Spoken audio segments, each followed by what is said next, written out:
Good evening everyone. Hoping you will enjoy these basic concepts. Na? We will discuss principles of income taxation. Although principles naman po yung mga pinaka most neglected, ano? Kadalasan hindi natin pinapansin dahil madali, na? Kaya lang diyan nakadepende yung ating understanding when it comes to sa mga advanced na topic, no? So i-revisit lang po natin yung ating principles of income tax, and let us check ourselves, no, kung gaano tayo ka grounded ba, no, pagdating sa basic, no? Anyway, in the board exam lang naman is basically basic. Mga 80% of the question is basic. Yung problema lang, nagkakaroon ng kalimutan, no? Nalilimutan yung because of the volume of information that is being thrown during the review. Tapos failure na rin na i-apply yung basic. Pero practically, if you know the basic, kayang-kaya naman po eh. Madali lang po siya. Okay? So guys, this is itong presentation ko is short po siya, mga around lang po yan, pero marami siya. Summaries of the concepts po kasi to.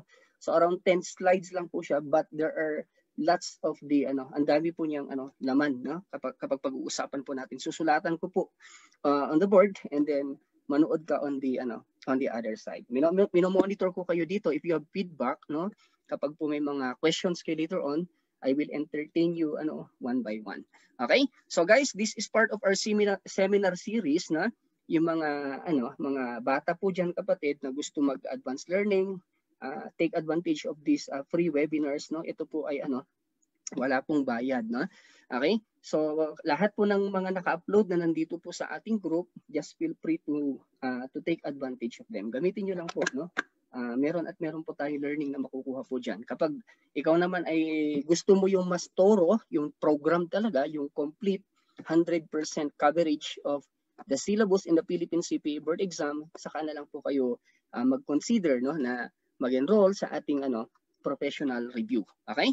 So ganun. Sir, ang mahal naman ng inyong professional review kasi 13,000, samantala pong marami pong iba na mas mababa.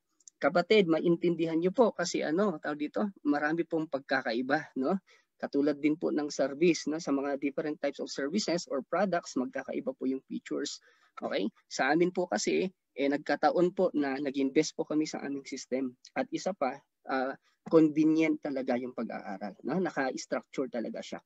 And alam nyo, sa totoo lang, no, kung ikaw ay isang working professional, or kapag ikaw ay salat sa oras, no, busy ka sa pagnenegosyo, ganun, or kapag ikaw ay nahihirapan na mag-attend sa mga physical reviews, no, or sa mga scheduled na setups, well, ito yung maganda kasi pwede mo siyang dalhin kahit saan-saan. Yun lang naman po ang isa sa mga advantage namin dyan. Kahit saan-saan pwede kang mag-review basta meron pong signal. Literally, tingin ka lang sa phone mo, nandyan po siya. So para kang nasa harapan ng review school, no? Nasa front seat ng review school na nag-aaral. Okay? So that's it. We have our own system. We invested so much on this, kapatid, no? Ang daming madaliang pong sistema. Kaso ang iniisip lang po kasi namin is yung convenience ng user.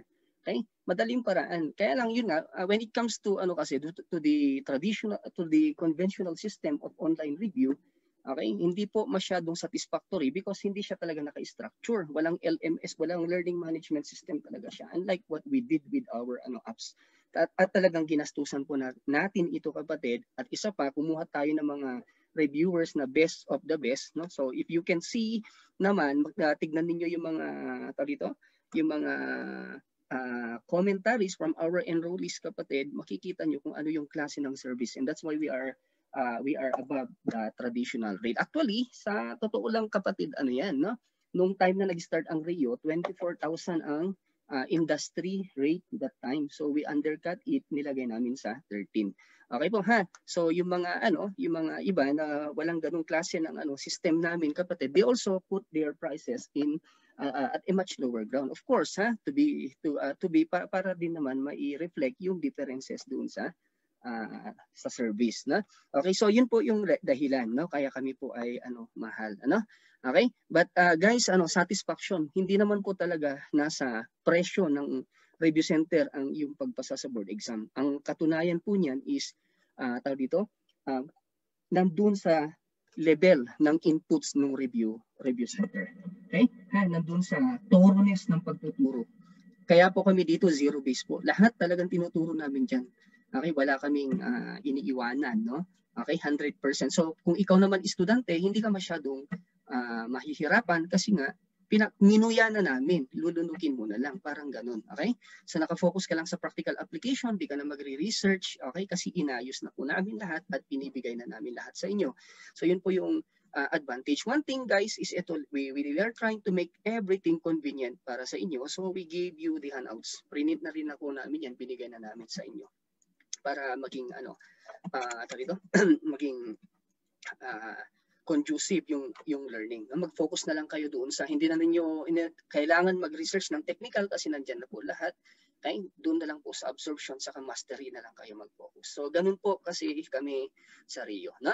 Okay? So ang daming agam-agam pa po diyan, no? Kapag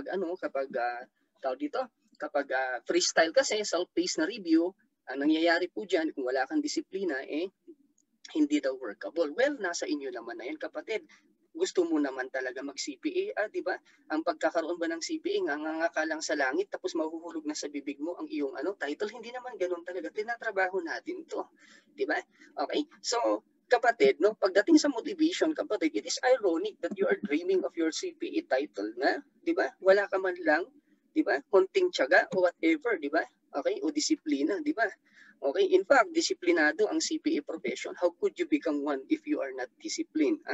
Okay po, So, hindi na po, naniniwala kami sa paraan na hindi na po ang disiplina ay ipinupukpuk po sa bata o sa reviewee. No? Ang disiplina po ay galing mismo sa atin yan. Okay, Okay? Kung hindi ka pa disiplinado siguro, ang ibig pong sabihin po nun ay baka hindi pa sa ngayon yung tamang panahon na ikaw ay maging CPA. Hindi po natin kailangan pilitin yan. Okay po So, yun po yun. Yung pagiging accountant po ay nanggagaling, willingness or eagerness na maging accountant ay nanggagaling mo sa puso yan. Okay? Kapatid, no? So kung pagdating sa disiplina ka mo, given na po sa atin yun na nagnanais na maging certified public accountant. Okay? At isa pa, ito din, meron kaming may mga guidelines kaming ginagawa. Hindi po to let alone na policy, hindi tulad ng formal review na professional review schools na, 'di ba? Bahala ka sa buhay mo, basta nag-lecture yung professor, bahala ka na. Dito kapatid, meron kaming guidelines, may mga guidelines kaming ginagawa. And then merong consultation na frequent, no, na pinoprovide namin to guide our students. May technical team po kami na umaasista sa mga bata. Okay? Basta dito po sa Rio, kapatid, no, exciting po ito. Later on, kapag ikaw ay mag-graduate na in college, kung ikaw ay bata pa, no, okay, punta ka dito. Masaya dito, kapatid, no? Okay? Hindi ka masyadong mahihirapan. Yun lang po ang guarantee namin, Okay? So, ayun, no. We wish to be distinguished with the others. Okay po So please take note of the differences in service kasi hindi po talaga pantay. Kahit po saan nyo tignan, hindi po pantay. Okay? Okay guys, kapatid. No, thank you very much for that, for listening. Now, we will proceed to my topic. Okay? All right. So, let us revisit the principles of income taxation. Okay? So ito yung aking flow, no? Ito yung nakita ko na yung mga basics, kapatid, basic structure na mandatory para ma-master natin ang income tax. But of course, hindi ako magdi-discuss ng advanced income tax topic. Okay? Ang ating pag-uusapan lang dito ay yung pundasyon po niya para mabuo mo yung komplikasyon doon sa pundasyon. All right. All right, guys. So, we will cover the following, Okay? Taxpayer's obligation muna. Bigyan ko kayo lang ng overview, kapatid, kung ano yung mga obligasyon ng taxpayer sa income tax. No? Ano yung dinedemand ng government from us, no? From us, no? The citizens and residents of the Philippines. Okay? So yan, actually dalawa po yan, dalawang klase. Yun yung pagbabayad mo ng income tax mo at yung pagre-remit mo ng withholding tax, no? Yun yung hinihingi ng gobyerno, no? Okay. So ngayon, kailan ko sasabihin na ako ay subject to income tax, no? Well, pag-usapan natin yung concept ng income kasi ang tinatax dito ay income di ba? So matatax ka kung may income ka. Ang tanong, ano ang income, di ba? So pag-usapan din natin yung concept ng income, for taxation purposes. Okay ba? So sa ano sa tax, ano yung income, no? Pagdating naman po sa tax. Okay. So guys, itong concept of income, I already uploaded a webinar, meron akong webinar regarding this, no? Na tawag dito, detailing, no, yung concept of gross income. Bali ang gagawin lang po natin mamaya dito ay ano lang natin, no? I-overview natin. Babadaanan lang po natin muli. Okay? Buksan ko yung ilaw ko ha kasi masyado akong madilim. Ang hirap ng madilim na tao eh, di ba? Di bali ng madilim basta maliwanag ang paliwanag, di ba, bebe? Okay ha? Wait lang ha. Okay. Alright. Okay. Ayan. O sige. Nagmumukha ng tao kanina parang multo eh, no? Okay. Ayos, no? So guys, we will look into the concept of income, no? Padaanan natin 'yan. And then kapag may idea ka na, no, on what is income for taxation purposes, we will now cover yung mga scheme. Paano siya tinatax, no? Paano tinatax ang income sa Pilipinas? Okay? Ha. And then next na pag-uusapan natin kung sino ang taxpayer. Kasi nga po ang income taxation magkakaiba po ang kanyang magkakaiba-iba yung kanyang tawag dito, magkakaiba-iba ang kanyang rules, no? Kapag iba yung taxpayer na involved, na. Okay? So we will look into the types of taxpayer. All right? Okay. Next is we will also discuss situs. Bakit natin isasama ang situs? Kasi ang taxpayer kasi, kapatid, magkakaiba yung extent ng nila, ng tawag dito, yung scope ng matatax sa kanila. May mga taxable lang within the Philippines, tapos may mga taxable naman globally. So important na i-consider natin yung location or situs ng income. Kasi nga syempre yung income ay isang intangible na bagay, di ba? Okay, so nasaan yung income, di ba? Okay, so that's it, na?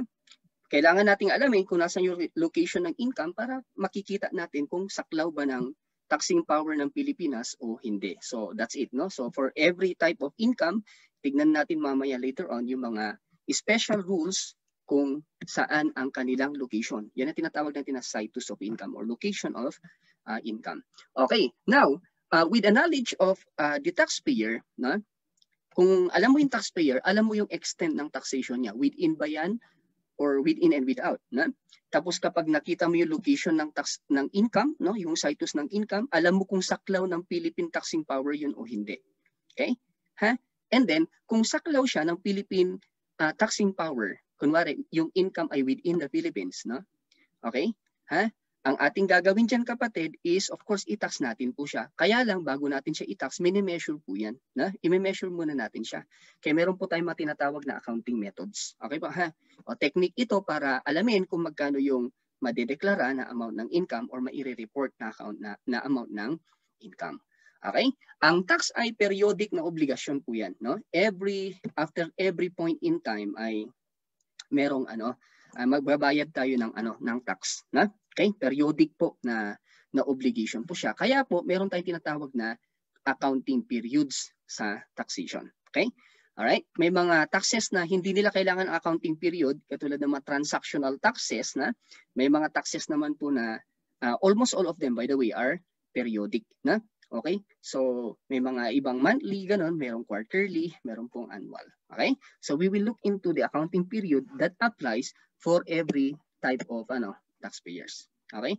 For each type of taxpayer, ano yung pwedeng kanilang maging accounting period. Alright guys, so with the knowledge of this basic concept, mag-i-integration tayo mamaya. No? Gagawin natin sa integration pag sasabay-sabayin natin. Na? Okay? Ha? Ayos lang po. Alright. Okay guys, so let us first proceed to ito. Number 1, no? Taxpayers obligation. Okay.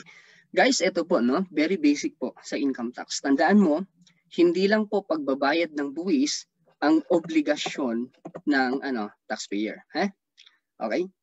Dalawa po ang obligasyon ng taxpayer. Una is yan, filing and payment of tax, no? Tax returns yan, by the way. Returns, report, no? When we say income tax returns, tax report, no? Under what we call the self-assessment method. Okay? So kung meron kang income, no, kapatid, no? Alright? I-report mo yan sa gobyerno. Magpa-file ka ng return, tax return, no? We call that self-assessment method. Okay? That is your primary obligation. aside from that, do not forget, a taxpayer, an income taxpayer, has another type of obligation. We call that the withholding tax obligation. Okay? Na kung saan, kapag tayo ay nagbabayad ng income ng ibang tao, no, expense natin, tapos income ng kabilang tao, tayo ay required ng ating batas na magdeduct ng tinatawag na withholding tax. Okay guys, no? Itong withholding tax na ito, so please do not forget this kasi marami kasing tao in practice na, di ba non-profit kami, hindi naman kami tinatax, ba't kami ina-assess ng BIR, di ba? Okay? Lasing ba sila, di ba? Hindi kapatid, dalawa po ang obligasyon ng taxpayer, twofold tax obligation na. Magbayad ka ng tax kung may income ka. Pangalawa, magkaltas ka ng mag-deduct ka, mag-withhold ka ng withholding tax sa kita ng iba na binabayaran mo. Okay? Mag-withhold ka sa income payments mo na tinatawag. Yung expense mo na income ng iba, magbawas ka. At tatlong klase ito, kapatid, no? Okay, una, ang pinaka-first, kapatid, na subjected to withholding tax ay yung tinatawag ko natin na mga passive income. May tinatawag tayong final income tax. Okay?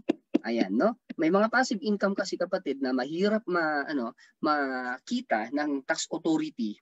May mga income kasi na kapag hindi sinabi ng taxpayer, kung tinago na niya, hindi mo na siya makikita eh.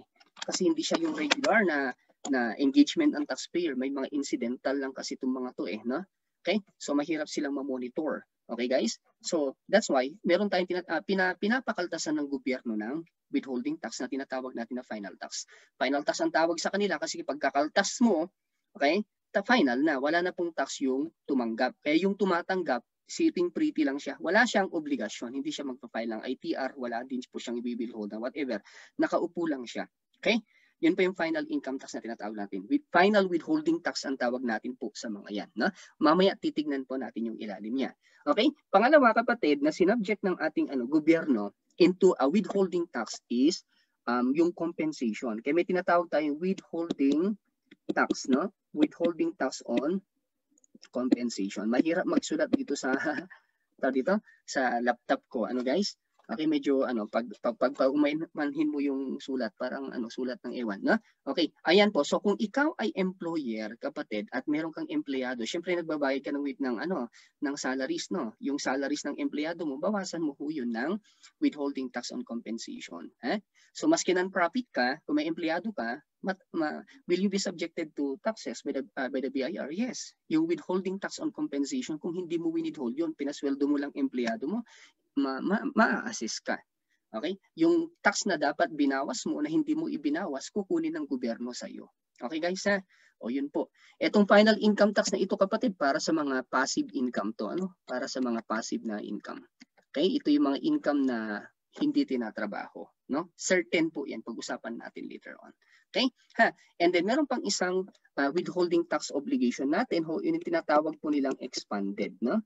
Okay, meron tayong tinatawag na expanded withholding tax. So ito naman para sa mga ibang income, liban sa passive income at liban sa compensation income. Ito na ay, ang coverage po nito ay yung mga passive income man yan or active income, no? Okay, that are subject to regular tax. Do not worry, we will discuss what is regular tax later on. Kung may mga lower years man dito na wala pang kalam-alam sa income tax, no? Okay po. Okay, so yan po yung tatlong ito yung mga liban sa pag-determine kung meron kang income tax, meron kang income na subject to income tax, obligado ka pa, kapatid, na magkaltas ng withholding tax kung ikaw ay nagbabayad ng passive income or passive expense kumbaga sa iyo na income ng recipient, no? Kapag ikaw ay nagbabayad ng sweldo, at kapag ikaw ay nagbabayad ng mga expenses, no, na subject to expanded withholding tax. Example ng mga ito, by the way guys, is yung renta, no? Yung rent, yung professional fees, ganyan kapatid, yung mga purchase of goods, no? Purchase of goods or services, no? Okay? Yan ay subject po ng withholding tax. Na, okay po, ha? So, yun po ha, o yun po. As early as now, please take note of that. Dalawa obligasyon ng taxpayer. Okay? If you are a commercial taxpayer, as someone who is engaged in business, no, or in the exercise of profession, of course, meron ka nitong dalawang ito. Both of meron kang income tax exposure at meron kang withholding tax exposure kung hindi ka nag-comply. Okay po? Ha? Paano kung non-profit ka or let's say, yeah, kung non-profit entity ka, wala kang income tax exposure maybe, no? Malamang wala. And except lang kapag meron kang income, no? Meron kang income from properties ganun, no? Na not related sa non-profit activities mo, ha? Okay po. 'Yun, na? All right? Tapos yun, wala kang income tax malamang kung non-profit ka, pero yun nga, meron kang withholding tax obligation kung nagbabayad ka ng mga ganito. Okay po? Ha? O klaro kapatid, no? O ayan. Okay? Now, let us proceed to the next one. Ano yung pangalawa? Ayan. Okay, let's look at ito. Kailan ka magkakaroon ng income tax obligation? Ano? Okay? Ha? Of course, kapag may taxable income ka. So, yun ang pag-uusapan natin. Ito. We will look at the tax concept of income. Ano ang income, no? For taxation purposes. Okay? O sige guys. So eto no, just to sum up no, kasi may separate video po na nagdi-detail po dito kapatid no. Just to sum up, ito po yung mga tandaan lang natin sa mga income na tinatax ng taxation. Hindi po lahat ng income na alam mo sa accounting ay tinatax no ng taxation. Ha? Okay kapatid, may criteria po tayo, general criteria na titignan. Una po is ito, take note of this ha. It must be a return on capital. Okay? At kapag sinabi natin na return on capital, it presupposes an exchange, na merong palitan, merong sale ganon kapatid or barter. Okay? May nangyari na sale or barter. Okay? All right? Saglit lang. Ayan. Okay? Nag-freeze ba yung slide on your side? Hindi naman. Okay na? Naka-freeze yung slide kanina? Hindi nakikita yung sulat sa screen? Tama ba? Hello? Ba't di makikita yung natin, yung input natin with this one? Guys, di nyo nakikita yung sulat ko on the other side? Naka-freeze po siya. Why naka-freeze? Anyari? Wait lang guys, no? Ayan. Kailangan yatang ganyan. Ang hirap ng... Now, let's look at this. Na? Itong concept of income, kailangan mo pong i-note po ito. No? Ha? Una, return on capital po siya. That means, merong palitan na nangyari. No? Pwedeng nagbigay ka ng service, nakatanggap ka ng money or goods. No? Or nagbigay ka ng goods, tapos meron ka natanggap din na goods or money. Okay ha? So, guys, take note ha? Return on capital, that means gain po siya. Yung accounting concept natin ng gain, yun na po yun. Yun na po yung tandaan mo. Okay? Ha? Kung ikaw ay nagbenta ng property, merong cost yung property kasi. Na? Merong cost yung property, yung excess na nun ng per value you receive over your cost, yun po yung income. Kung ikaw ay nagbebenta ng service, ang service kasi in fairness walang cost po yan. Walang cost ang service. So ang concept ng income sa taxation, no? Or we call gross income. Ang daming gross income, huwag kayong malito ha. May gross income na income concept, no? Merong gross income for regular tax purposes. Merong gross income for final tax. May gross income for capital gains tax. Na? May gross income din for purposes of OSD. May gross income din for purposes of MCIT. Okay guys, ang daming gross income. So hindi iisa ang ang technical gross income sa ating batas, ha? Okay. So please take note yung word na gross income as defined in the NIRC, yung meaning ho nun is dependent doon sa context po ng provision. Okay ba? Kasi meron pong definition ng gross income for purposes of specific provisions of the NIRC. So ang pinag-uusapan natin dito is yung income for taxation purposes. Kumbaga parang gross income for purpose. Gross income kasi ang tawag sa income for taxation purposes. No? Okay? Kunwari ang accounting ay may income, no? Merong income sa tax. Yun ang ating pinag-uusapan. It's not the gross income for a specific provision of the income tax law. Okay, so ulitin ko kapatid, ang income sa taxation is yung gain kung nagbenta ka ng goods or properties. Pero kung service, yung pong natanggap mo, yun na po ang income. Wala kasing cost ang service. Okay, but please take note lang, may mga bagay-bagay which the law qualifies na infinite ang value. So anything that is received as consideration for their loss, hindi po masasabing income. No? Katulad ng ito, yung life ng tao, hindi po na-measure sa pera po yan. No? So lahat ng natatanggap kapalit ng buhay ng tao, like for example in an insurance contract, kapag natanggap ang proceeds kapatid, no? Lahat po nun ay return of capital ang tawag doon. Return of. Okay, walang kita sa life ng tao, health ng tao, pati yung reputation ng tao. Okay? Yung health, for example, yung mga tarito, 'di ba, kapag na-disgrasya ang tao, may babayaran kang danyos, 'di ba? Hindi ho yun income, kapatid, na. Okay? Empleyado na na-disgrasya sa workplace, for example, dahil sa kapabayaan ng employer, hindi rin ho income yung damages na babayaran natin po doon. Okay? So please take note of this, guys, no? All right? Okay, ano pa yung bayad sa reputation ng tao, besmirch reputation. May mga damages kasi, for example, yung let's say nanalo ka ng kaso doon sa ang tawag natin dito, yung oral defamation, for example, or written defamation against you, no?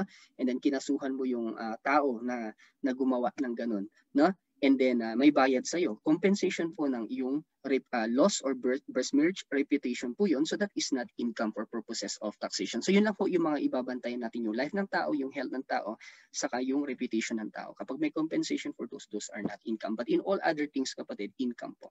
Okay? So walang problema po dyan. Madali po itong concept, no? Hindi yan mahirap na magets, no? Okay? Ayan, no? Alright. Ngayon, ito lang, no? Ito yung pinaka-importante na dapat natin na i-note. Kasi this is the these characteristics, itong pangalawang ito. So okay na tayo diyan, ano? Itong pangalawang ito, kapatid, no? Yung realized benefit, no? Required ng taxation kasi realized na benefit ang itatax. So gain muna, gain siya or anything received as consideration for the service. Okay?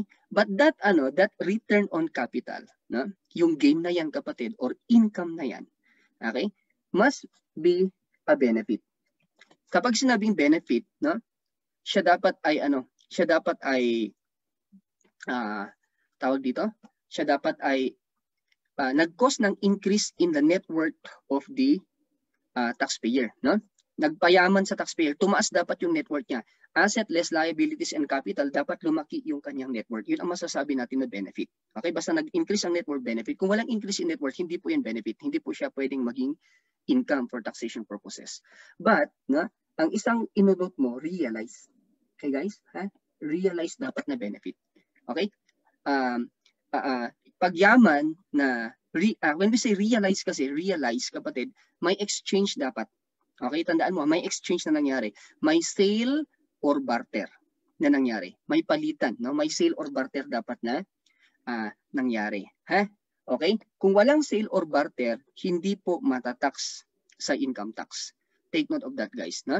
Bakit ganun? Kasi nga sa income taxation kasi, no, ang kailangan natin dito is ang isa sa mga basis ng income taxation, kapatid, is yung tinatawag natin na ability to pay.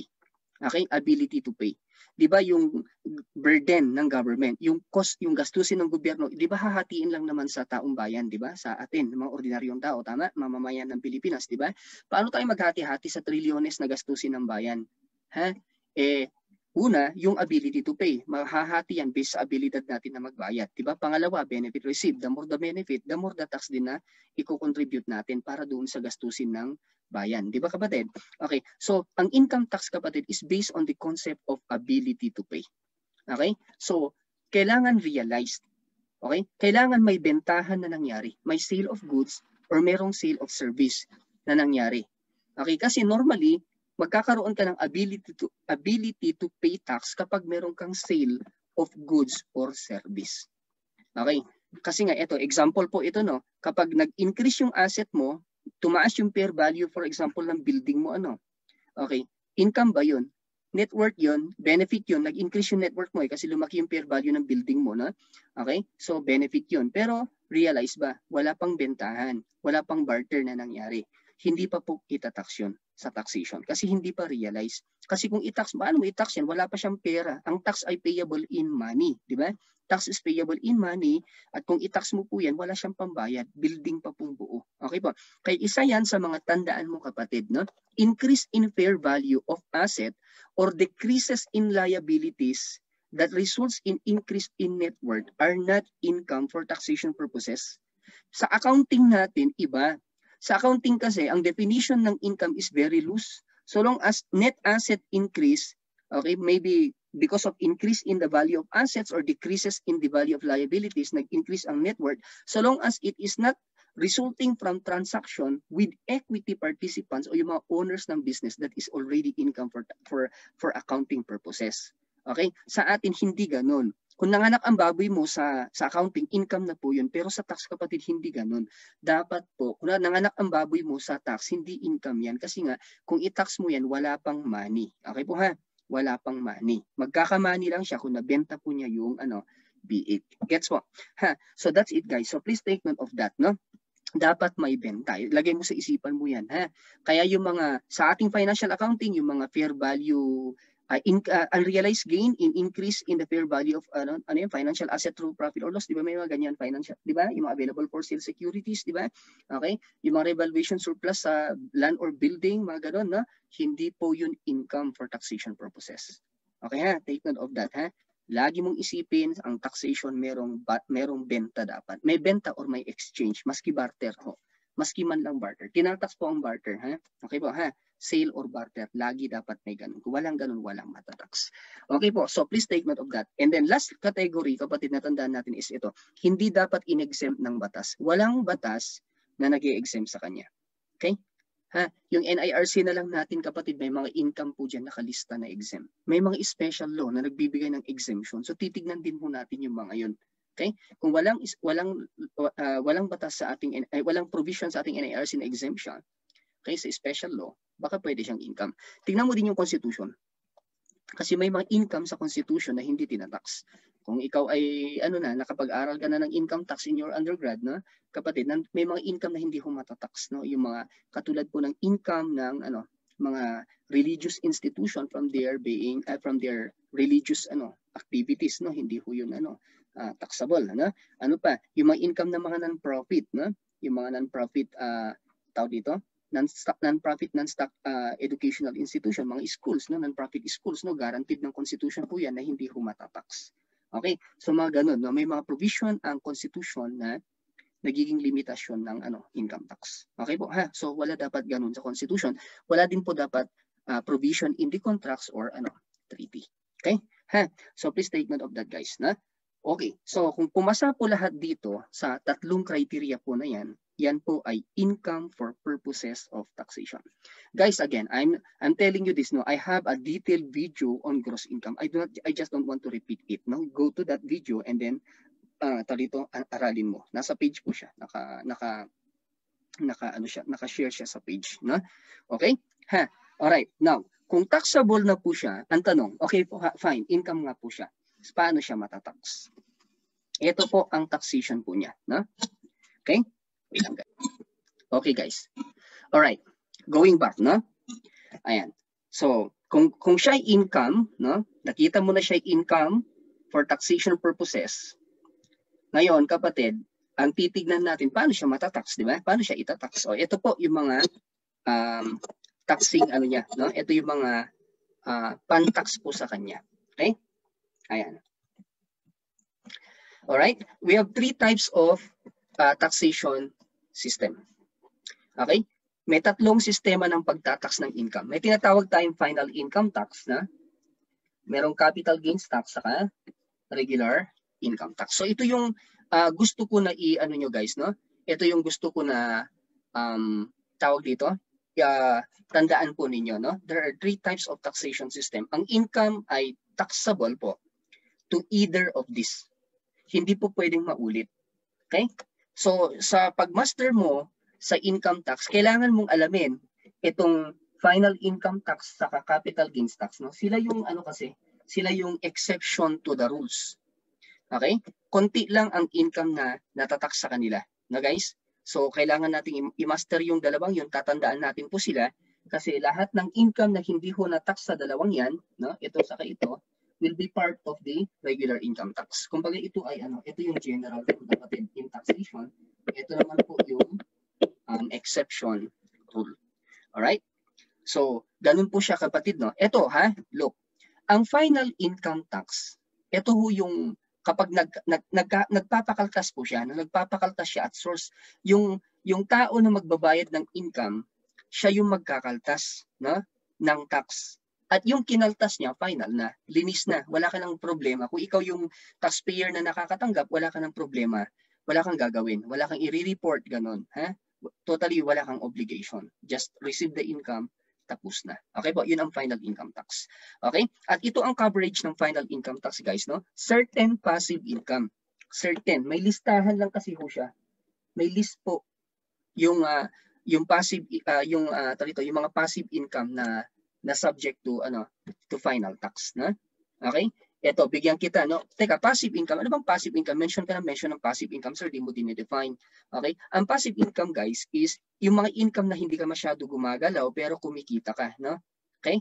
Ha? Example po niyan is, ito, no? Yung isa is interest, no? Alright? Wait lang, guys. No? Interest, ha? Yung interest, dividends, no? Yan. Royalties. Ang hirap magsulat, no? Yung prices, winnings, saka actually yung fringe benefit din, no? Fringe benefits, pati yung informers reward. Ito yung mga common, no? Yan yung mga common na passive income, no? Na subject to final tax. Okay? May criteria po itong mga to, kapatid, no? May mga limits yan. Kunwari, itong hindi po lahat ng interest income, no? Anong interest income? Ito yung mga galing sa deposit ng bangko. Ha? Okay, take note of that, ha? Galing sa mga deposit, no, ng bangko. Basta from bank na lang to cut it short, no? Okay? Dividends naman, ito din, may criteria ito, galing sa domestic corporation. Kung domestic corporation yung nag-declare, yun, pwede po siya, no? Royalties naman na passive, yung mga royalty na tinatanggap mo na hindi ka nagtatrabaho as in. Passive ang nature niya. May mga royalties kasing active, na. Okay? Ayun, ha? Alright, prices naman, no? Prices kapag may mga competition tapos nanalo ka, no? Okay? With effort. Ito winnings naman. Winnings, ito yung mga dito, galing sa mga games na di ba, games of chance, no? Ang prize may effort, yung winnings ay depende sa chance. Okay? Ha, yan. Fringe benefit, kapatid, kapag managerial o supervisory yung empleyado, no? Okay? Ha? Anong fringe benefit? Ito yung mga other benefits na binibigyan ng employer. Gastusin ng employee yan na pinoprovide ng ng employer. Informers reward din, kung ikaw mahilig magsumbong, ikaw chismosa, no? Ganun, o chismoso, no? Pwedeng pagkaperahan mo yan, mabibigyan ka ng reward. Anyway, ito po, kapatid, yung mga list ng mga income, no, that are subjected to final tax. Ha? Okay. So certain lang, may listahan lang. Kung hindi kasama sa listahan, hindi po siya masasubject doon sa final tax, no? Hindi na siya mapa-final tax. Okay? So that's it, guys, na. Okay. Now, sa capital gains tax naman, ano tong capital gains taxation? Para sa mga certain capital gains, no? Okay? May mga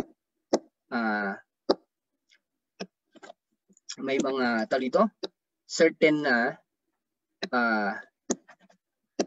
may mga gains from selling certain properties na tinatawag natin na capital assets.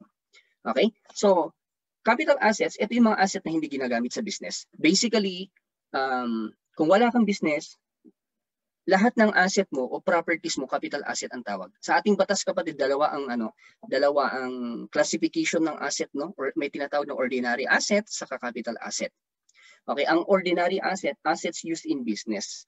Ito yung mga properties na pambenta, held for sale or held for use, panggamit. Panggamit or pambenta sa negosyo. Yun ang tinatawag na ordinary asset. All the rest of the asset, capital asset na po. Okay? So sa negosyo, kung meron ka mga asset na hindi panggamit o hindi pangbenta, no? Hindi inventory, hindi supplies, hindi PPE, ganun, all of them capital asset na, katulad ng investment, no? Receivables, mga financial assets, yung mga intangible asset ng accounting, capital assets na po yun. Okay? Ha? So ganun po, no? Okay? So basta ilagay mo na lang sa isipan mo,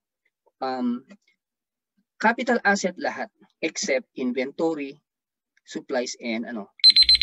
Okay? Alright? So, ganun po siya, kapatid, na? Okay, now when you sell certain capital assets, in particular ito, itong domestic stocks na to, kapatid, na? Ayan, na? Domestic stocks, na? Okay? Kapag dinispose yan, no, directly to buyer, yan po ay subject to capital gains tax. Meron siyang special na ano na reporting, may sarili siyang tax form na ginagamit, na. Okay?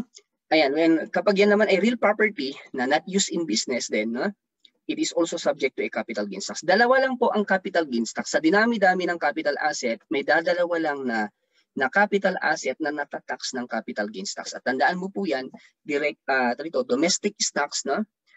When sold directly to buyer, at real property na capital asset.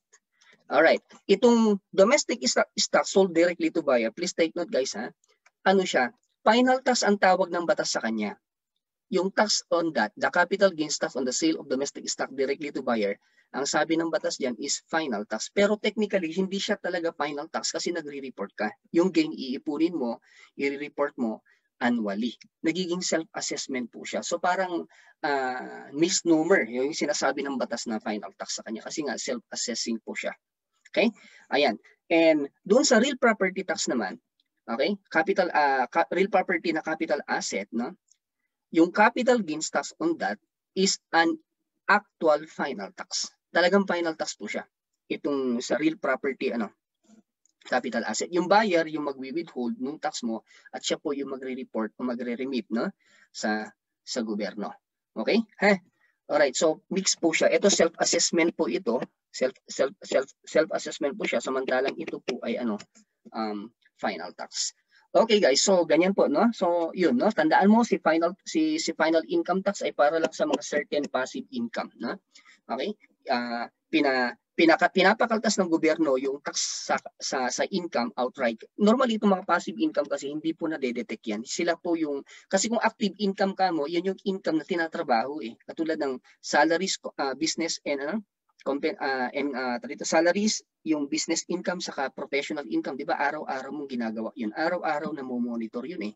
Okay ba? Yung mga active income, kapatid, ay madali kasing ma-detect on the part of the government. Kasi nga yung volume ng transaction, yung regularity ng transaction, pansin po siya. Okay? So, yung ang ginawa ng ating gobyerno, yung active income ay sinabject po nila ng regular income tax. At yung mga hindi napapansin, yung mga passive income ay sinabject po nila ng final income tax.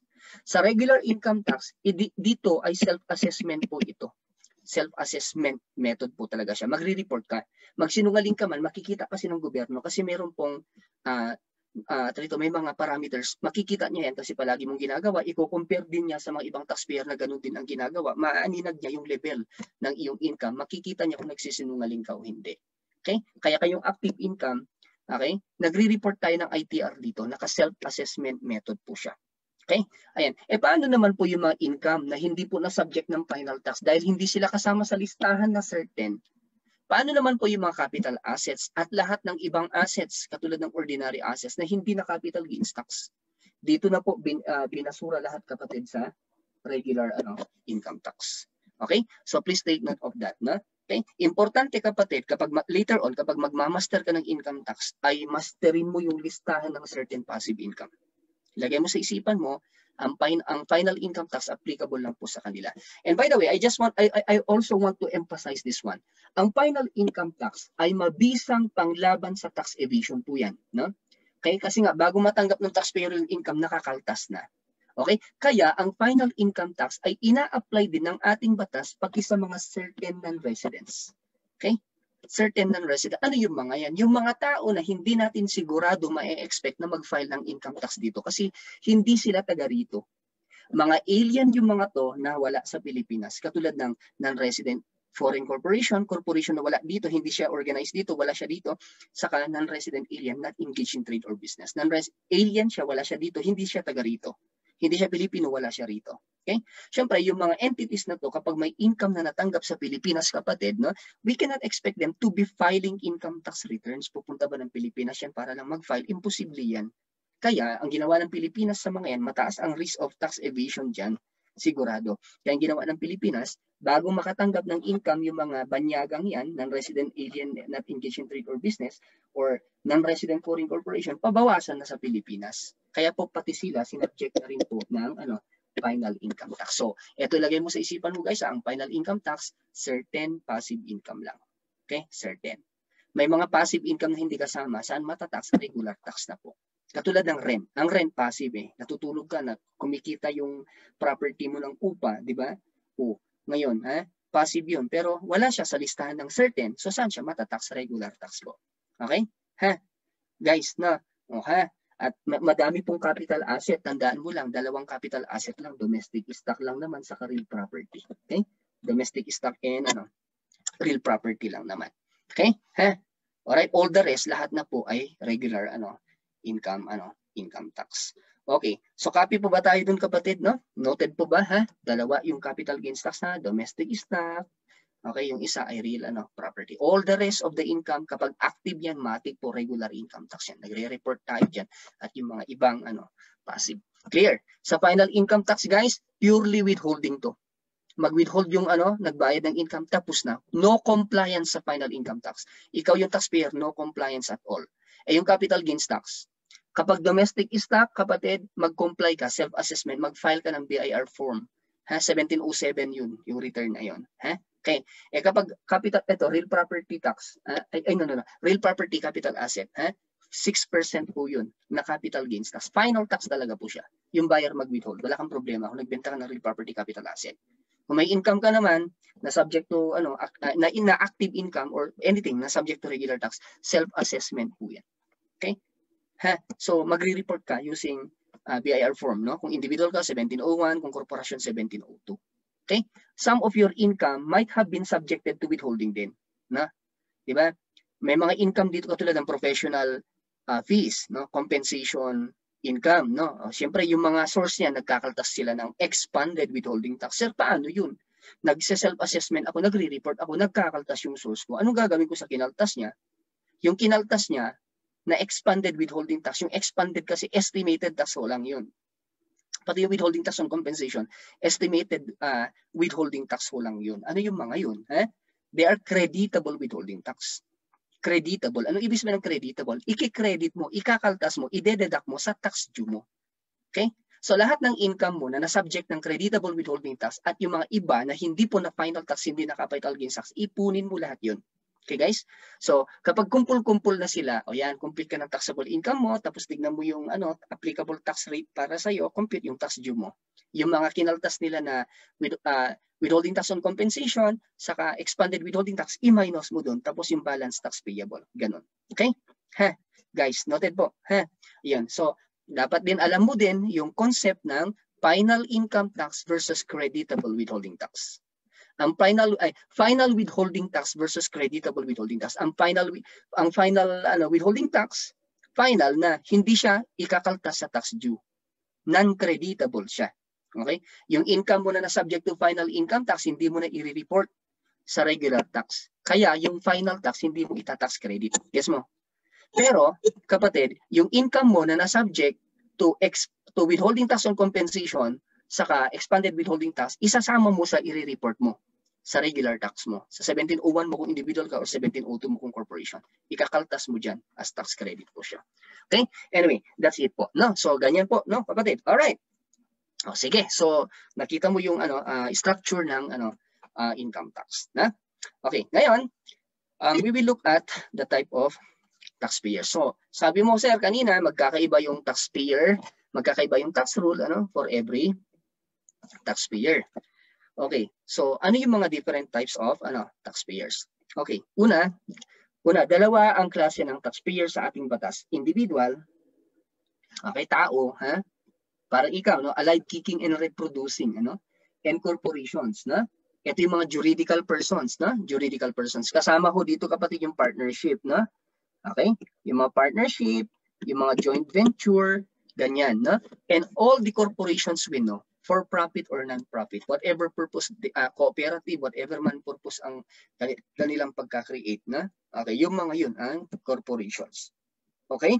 Juridical persons created by law. Okay. Individual, dalawang klase yan. It's either citizens or alien. Pinoy ang citizen, ito banyaga. Resident citizen kung dito sa Pilipinas tumitira. Sabi nga nila tumitira. Okay po? Ayan, non-resident citizen kapag hindi dito sa Pilipinas tumitira. Okay ha? Resident alien, banyaga na tumitira dito. Non-resident alien, banyaga na hindi tumitira dito. Okay po? Engage in trade or business, not engage in trade or business. Mamaya. Okay. Now, so, important na tignan mo yung klasifikasyon. Kailan resident citizen? Pinoy na nandito, simple lang. Walang problema. Kung Pinoy, talagang nandito yan. Ang tanungin mo sa akin, kailan ang Pinoy hindi taga rito? Alien. Okay? Ang alien, ano ang normal? Taga dito o hindi dito? Wala dito yan. Non-resident ang alien. Dayuhan banyaga, di ba? Kaya ang tanungin mo sa akin, kailan ang alien naging resident alien? Yan ang yun ang weird. Si alien naging resident, how, di ba? O si Pinoy, dapat nandito yan, di ba? Wala siya dito ng resident. How, di ba?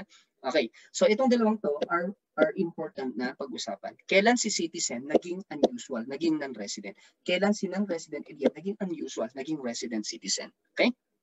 Okay? There are two classification rules to note, guys. No? Una is intention. No? Una is intention. Pangalawa is yung tinatawag natin na length of stay. Okay? Ayan. Intention, kapatid, no? Intention. Okay? Tignan mo yung intention niya pag dating. Pag, kunwari, alien yan, dumating sa Pilipinas, anong purpose ba't nandito? Kung magtutur lang, short term lang po yun, wala siyang intention to reside, kapag ganun, non-resident pa rin siya upon arrival. Na? Pero kapag dumating ang alien dito sa Pilipinas, for example, with an immigration visa, wow, di ba, nakahanap pala ng magandang Pilipina, tapos dito na siya titira sa Pilipinas for life. Di wow. Okay ha? Kapag ganun kapatid, ano na, dito, long term yung stay niya, di resident upon arrival. Yes ma, Pilipino naman, umalis, papuntang abroad, ano gagawin? Magtutur lang daw, may tourist visa siyang dala-dala. Ano yun? Matagalan ba doon? Hindi, babalik lang din. Okay? So ano siya? Resident alien, resident citizen pa rin siya. Gets? Okay, Pilipino umalis papuntang abroad, meron siyang work contract na pinapakita, magtatrabaho daw siya doon ng 1 year, more than 1 year for example. Ano siya pagkaalis ng resident citizen na? Okay, Pilipino umalis, meron siyang immigration visa, non-resident na upon departure. Ganun. Okay? So guys, gets mo? Okay, no problem. Now sir, ang non-resident alien mo, dalawang klase, may engage sa not engage in trade or business. Wait lang. Okay? But before we discuss that, i-check mo muna yung length of stay. So okay yung intention ha, nag-usap na tayo sa intention. No? Tignan mo yung dokumentong daladala niya sa pagdating niya kung alien or paglayas, pag-alis niya kung Pilipino. Tignan mo yung dala niyang dokumento. Does the document purpose a long-term stay or absence? If yes, mapalitan ang classification niya from the natural classification. Kapag hindi, the natural classification remained. Okay? Sir, umalis na, wala naman pong dalang dokumento. Wala tayong alam. No? Dumating dito, wala naman pong purpose kung bakit siya nandito, hindi natin alam, no? We look at the length of stay. Actual length of stay is indicative of intention. Okay? Guys, kasi kung tumatagal dito, teka, baka naman nagre-reside na siya dito, di ba? O kung matagal abroad, teka, baka nagre-reside naman na talaga abroad, di ba guys? So we consider na lang length of stay. Kapag po yung document na dala ng taong umalis o dumating ay hindi natin makakitaan ng kung ano yung kanyang intent of departure or arrival. Okay? So ayan, no? So, itong NRC, tandaan, yung citizen na maging non-resident citizen, kapatid, 183 days. At least po yan abroad. Okay? Nandun siya sa abroad ng at least 183 days. Alright. Okay Ayan, 183 days is kalahati ng 365 and 1/4 days. Okay, rounded, no? 365 and 1/4 divided by 2, round mo, 183. At least ganun po siya na nasa labas para siya maging non-resident citizen for that year. Okay? Alright. How about resident alien, no? Itong alien na ito, kapatid, na magiging resident alien. Kailan magiging resident ang alien kung wala siyang daladalang dokumento na nagsasaad na siya ay maging long term dito? More than, guys, no? Okay? More than 1 year.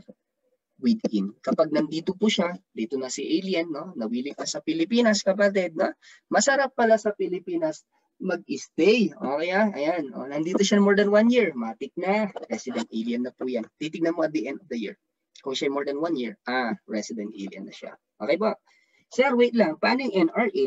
Paano yung ETB? No? Yung NRA na yan. NRA, ETB, saka NETB. No? Yung ETB naman, kapatid, dito more than 180. Okay? More than 180 days within po siya. So please take note of that. Ha? Okay?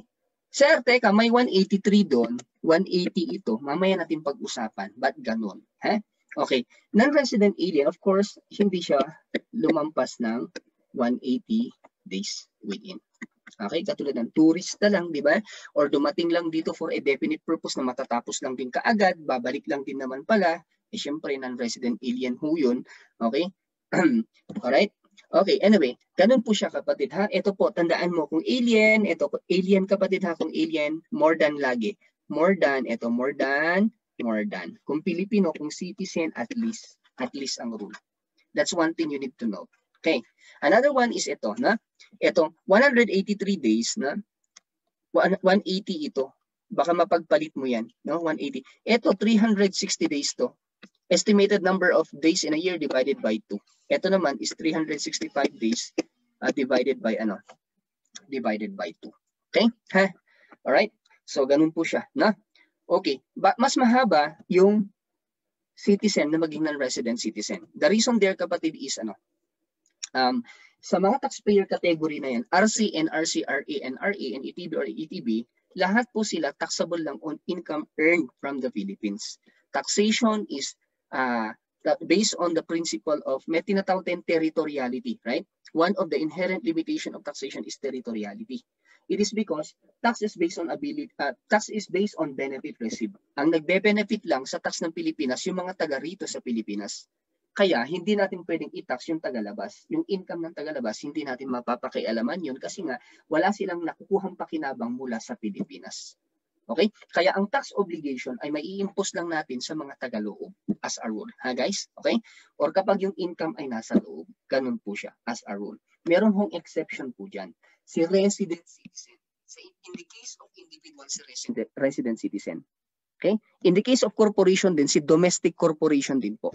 Taxable sila globally. Okay? Ha? All the rest of the taxpayer classification sa Philippines lang matatax. Sa income lang nila sa Philippines matatax. Pero itong resident citizen, pati na rin isama ko na yung domestic corporation, ha, maski di pa natin napag-usapan, taxable sila globally.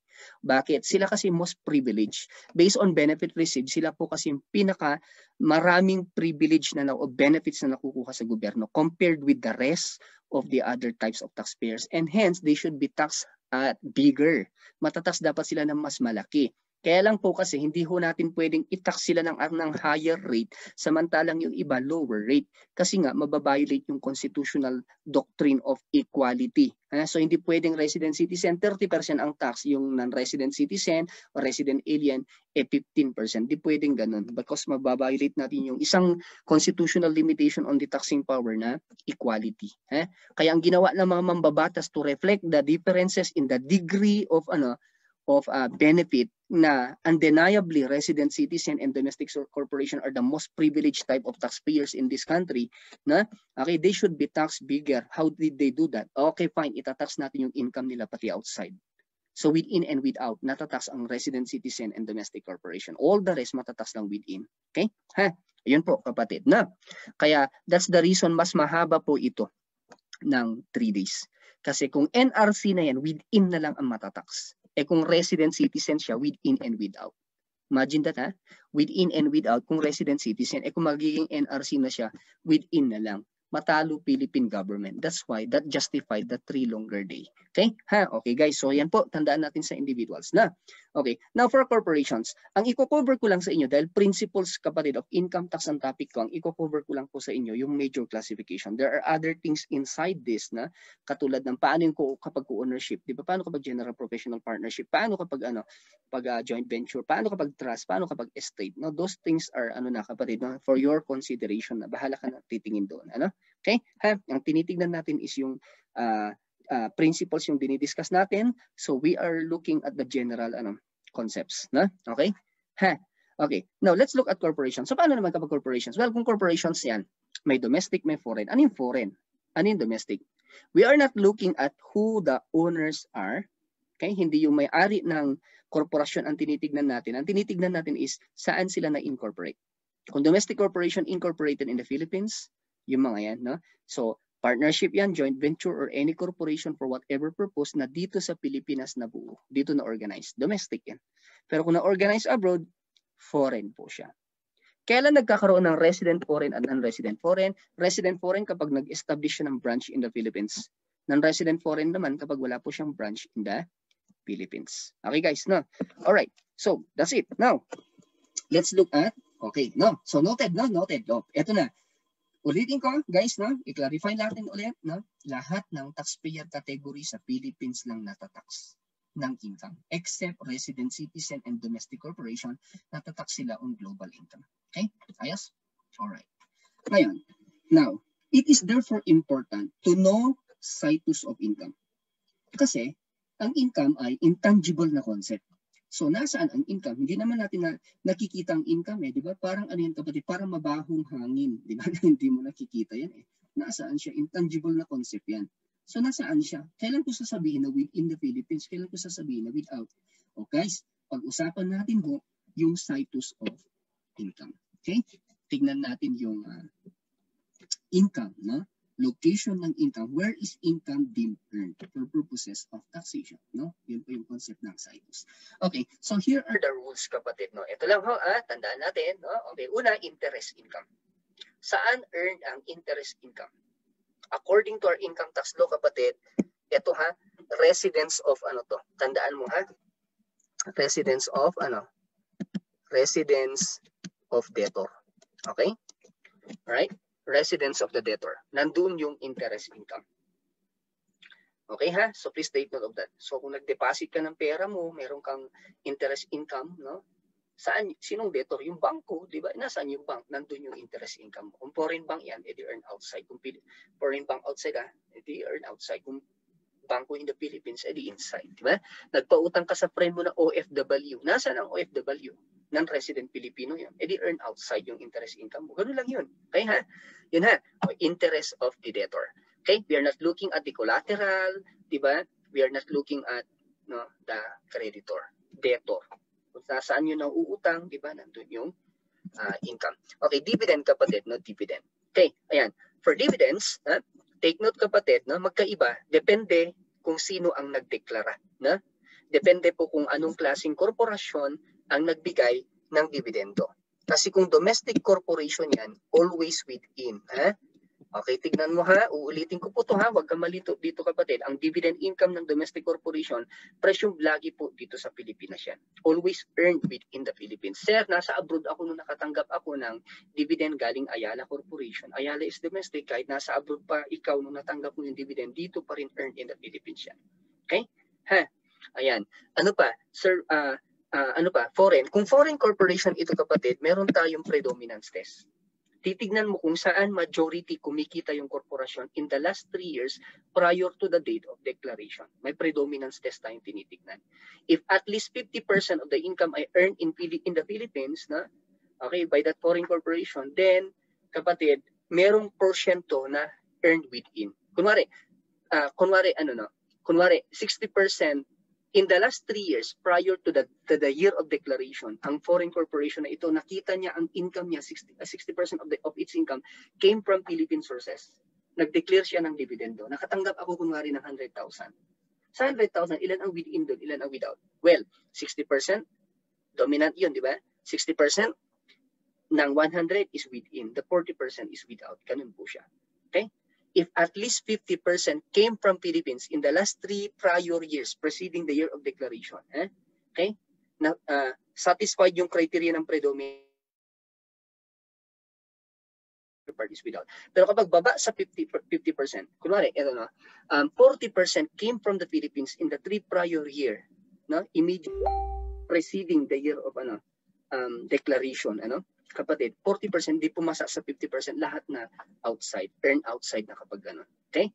So, please do not forget that, kapatid, may tinatawag tayo dito na predominance test. No? I-check mo muna kung na-satisfy yung 50% for purposes of determining kung may fraction ba na within or wala. Okay? Ha? Alright guys, tingnan. No? Okay. Yan. Next is ito, service. Service income, kapatid, no? Place where service is rendered. Place where service is rendered. I repeat. No? Okay? Ha? Kung saan ni-render yung service. Kailangan mong, eto guys, itong Citus, napaka-importante nito. Ito isa sa mga, ganito ganyan, gumaganon-ganon ka, di ba kapag undergrad, ginaganon-ganon mo lang si teacher habang dinidiscuss niya yung Citus of income, no? Para kasi walang kwentang bagay. Pero alam mo, sa practice, ganito po ang usapan dyan. Look guys, okay, eto, no? Okay, nagpa-design ako ng website ng Rio. Okay? Foreign engineers ang nag-design. Kapatid, babayaran ko sila 6 million. Okay? Ngayon, tanong, saan yun na-render? Philippines o abroad? Okay? Kung Philippines yan, siyempre, matatax ng Pilipinas yan. Okay? Ano sila? Non-resident foreign corporation sila, kunwari. No? Okay? Income is earned within. Next na gagawin ko, ano yung rule for NRFC? Non-resident foreign corporation, di ba? Anong tax rule na mag-a-apply, di ba?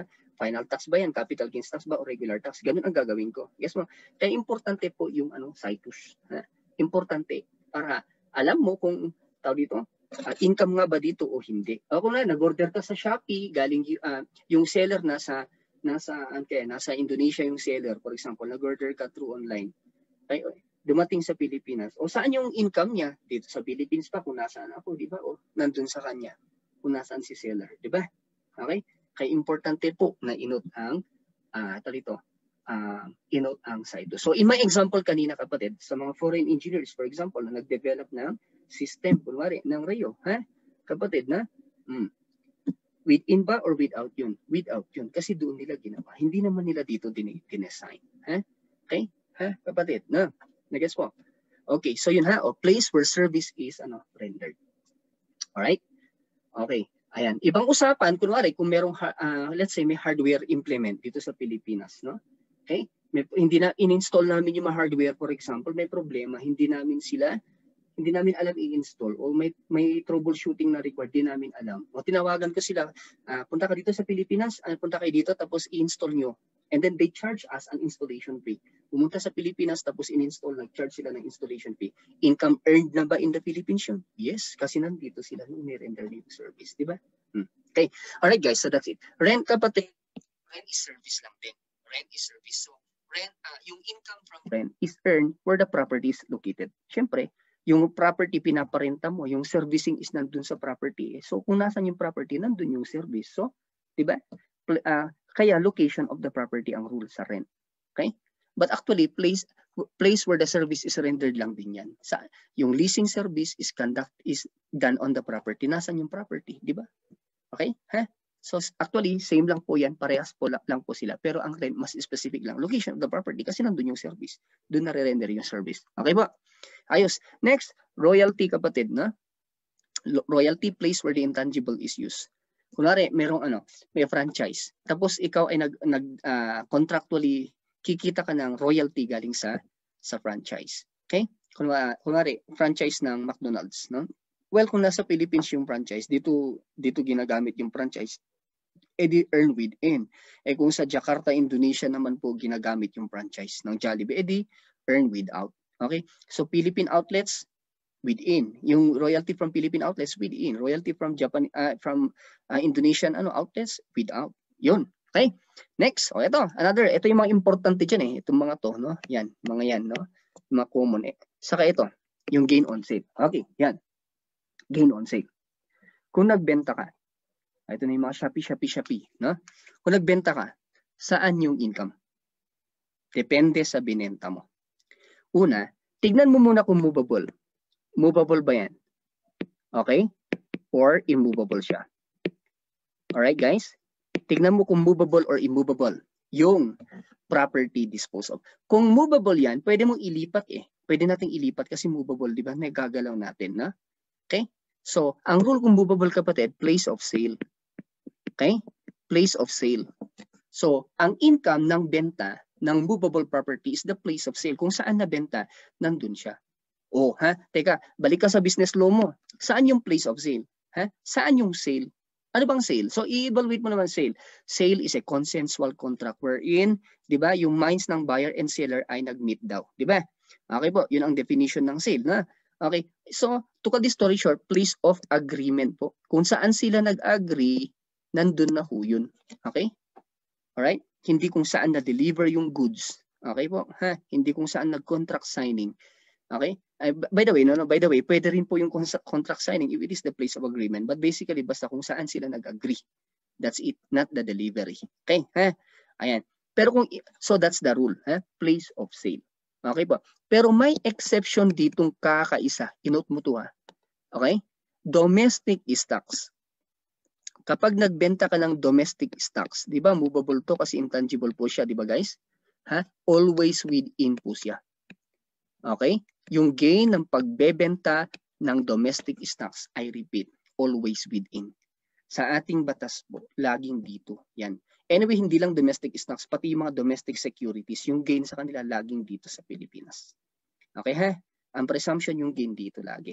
Okay, so when nagbenta ka ng Ayala mo, for example, Ayala Corporation stocks mo doon sa US, yung gain, doon kayo nag-usap nung buyer mo, American citizen for example siya, within pa rin, no? Yung yung gain is presumed within the Philippines. I repeat domestic stocks. It also applies to domestic securities like bonds. Gets, kapatid? So, place of sale, place of agreement, except domestic stocks. Always within yung gain ng domestic stocks. Okay. Sir, kapag foreign stocks, more likely kung foreign stocks na yan, of course, outside na yan. Earn outside na. Okay. Kung immovable, ito immovable kasi hindi natin nagagalaw Kung immovable, hindi nagagalaw. So, hindi maililipat yung situs ng gain. No? Kaya ang rule natin dito, guys, is place of, ito is location. Take note of that. Location po ito. Location of the property. Okay So please take note of that. Location ng property. Immovable siya. Yung gain di mailipat. Location of the property. Ganun na lang. Okay Of course, ito, farming ito guys, no? Sorry for that, no? For mining, kapatid, of course, location of the mine. Walang problema dyan. Farming, location of the farm. Merchandising, kapatid. Merchandising, buy and sell ka lang naman. Di ba? Bili ka ng goods, ibenta mo yung goods, right? So kapag ganun, of course, you are selling goods. What are goods? Movable. So anong rule dito? Place of sale lang din to. Okay? Yan, place of sale. Movable lang po siya. Ayos. How about manufacturing? Kung manufacturing, ibang kwento. You convert the goods, right? You buy raw materials, then apply overheads and labor, di ba? We call conversion cost, then the output finished goods is sold, right? No, so may conversion and then sales activity. Okay? The entire profit, no? The entire profit from that activity, kapatid, is deemed earned in the place of production and place of sale. Okay? So please take note of that. Place of production, no? Place of production and sale po ito. Okay? Kung both economic activities are done in the Philippines, ito yung production dito binebenta, lahat ng kita within. Kung sa abroad din yung production and sale, both ginagawa, edi doon sa abroad yung buong manufacturing income. Pero kung may crossover, Philippine pinoproduce, binebenta sa US, naku, US and Philippines po yun. I-apply mo yung principle ng transfer pricing to split the income from within and without. No? Meron tayong tinatawag na transfer pricing rule. Okay? Para malaman mo kung ilan eksakto yung kita ng Philippine division at ilan eksakto yung kita ng foreign division, kapatid, na gamitin mo yung transfer pricing rule. What if transfer of the goods is made between two unrelated persons, at arm's length transactions? Magkano kaya yung transferan? Yun po yun, guys. Ang tinatawag natin na yun ang requirement ng transfer pricing. Okay? I-measure mo yung kita ng Philippine division and the foreign division, assuming these two divisions are not owned by the same entity. Okay? Alright? Okay? Gamit ka ng pricing as if they are not related to each other. Okay? Gagamit ka ng market pricing rate. Kung paano magbenta yung mga similar producers ng ganung goods to parties that are not related to them, or paano mismo yung taxpayer magbenta to parties that are not related to it, no? Yun ang gagamitin natin sa pag-measure, kapatid, ng gross profit, okay, on that particular sale, okay, between the Philippine division and the foreign division. Kung merong agreement yung taxpayer with the Commissioner of Internal Revenue, meron silang tinatawag na Advanced Pricing Agreement or APA, gamitin po natin yung APA, okay? Maski may market rate sa board exam, gamitin mo yung APA. Okay po. Sige, no. Alright, so that's it, kapatid, no? That's Citus, no? Okay, yan. And then, of course, kapag nalaman natin na yung income ay nasa Pilipinas, for example, at siyempre, itatax ng Pilipinas yun. Kung yung income naman ay taxable abroad, hindi itatax ng Pilipinas yun, except kapag yung taxpayer ay resident citizen or domestic corporation. Do not forget, okay? Resident citizen or domestic corporation are taxable globally, di ba? Okay?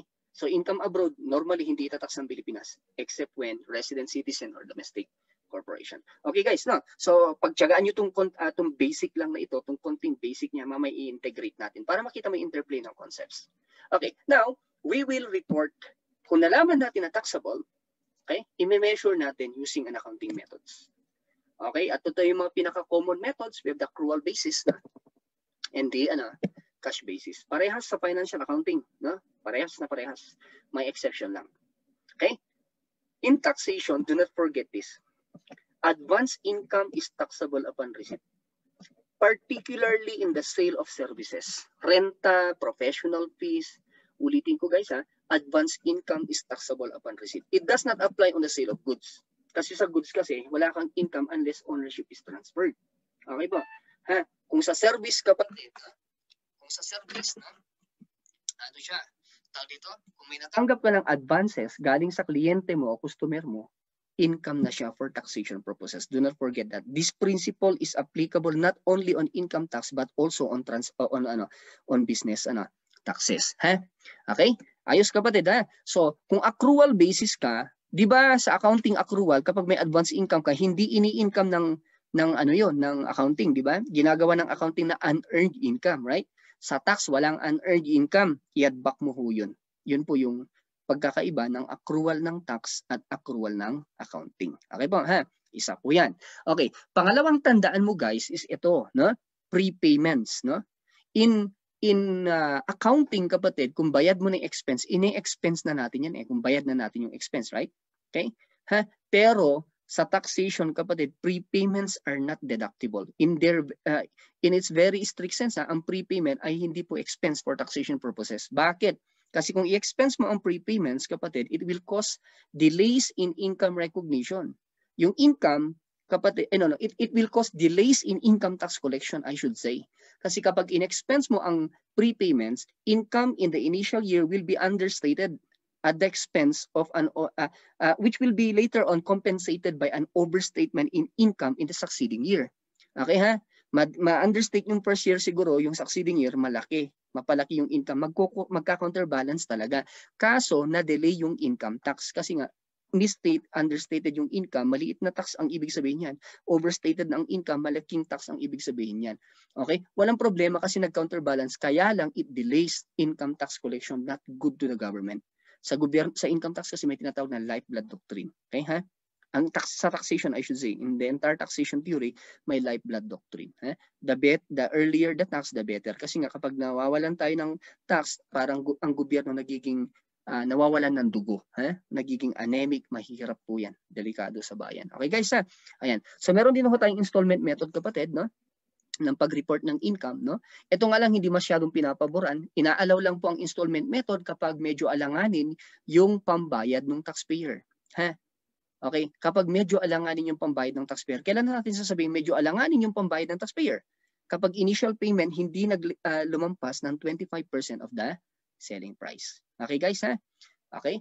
Ha? Kapag yung nakolekta niya in the year of sale, hindi lumampas ng 25% of the selling price, that is not considered substantial collection. Okay? Wala pa masyadong pambayad. So, pwede niyang i-installment. Okay ba? Ganun. Ha? Okay? Ha? Kung lumampas na dun sa 25%, yung initial payment niya or collection in the year of sale, ang ibig sabihin niyan, over the selling price, meron na po siyang significant collection kapag ganun. So, kapag ganun, di siya pwede mag-installment method kasi may ability to pay na siya eh. Kung mababa lang sa 20, kung 25 pababa lang, wala siyang ability to pay pa. So okay lang mag-installment method po siya. Okay ha? Yan. May exception lang po sa installment method guys. Huwag mong kalimutan ha. Dealers of movable property. Yung mga dealers of movable property, they can always use installment method if they want. No problem. O open siya. Open po siya. No? Okay? Ayan, na percentage of completion method para sa mga contractor. Madali lang 'yan. Kuha ka, pa-estimate mo sa engineer kung magkano yung dito? Percentage ng completion, multiply mo sa contract price, yun ang revenue. Magkano gasto during the period, i-expense mo. O di tapos na. Ganun lang. Okay, farming income kapatid. Okay, pwede pong accrual basis or cash basis. May farming income din po. Meron po tayong tinatawag na crop year method po kapag matagal, kung long term. Okay? Leasehold income kapatid, ito po yung property na naiiwan ng lessee dun sa premises ng lessor. Kita ni lessor yun. So yung fair value ng property at the end of the lease, ine-estimate natin po yan kapatid based on the years. Kunwari, 50 years yung life ng property, 1 million yung property, 50 years yung life niya, 30 years yung rent, yung rental period. So, ibig sabihin, gagamitin lang yun ng 30, yung property na magagamit ng 50. So, si lessee, okay, 30 over 50 times 1 million, yun yung nawala sa value ng property. Yung 20 over 50 times 1 million, yun ang income ni lessee. Lessor, I should say. Yun ang income ni lessor. Okay po? Yun yung kumbaga, 20 over 50 times 1 million, the depreciated value of the building at termination of the lease is the income of the lessor, which the lessor may recognize as income, no, using outright method or spread out method. Yung outright method, i-income ka agad upon completion of the leasehold improvement. Yung spread out method, i-divide over the lease term, divide by 30. Ganun po. Okay guys, so yan po yung mga accounting methods. Now, let's look at accounting period.